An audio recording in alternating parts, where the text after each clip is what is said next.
High বন্ধুরা, কী অবস্থা তোমাদের? সকালবেলা ঘুম থেকে উঠে পুকুর পাড়ে এসে দেখি দুইটা ডগের বাচ্চারা, মা তাকে বাচ্চাগুলো নিয়ে ঘুরতেছে। ওই দেখো উপরে ডগ।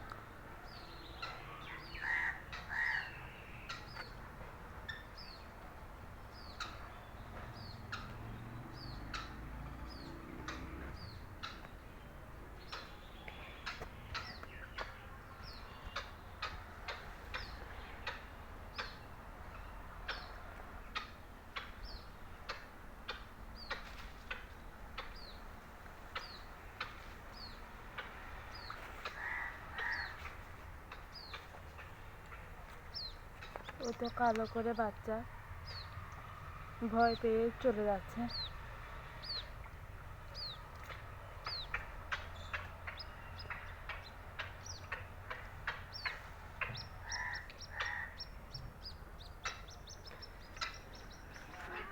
যদি আমার এই ভিডিওটি ভালো লেগে থাকে তাহলে লাইক, কমেন্ট, শেয়ার দিয়ে আমার পাশে থাকবেন।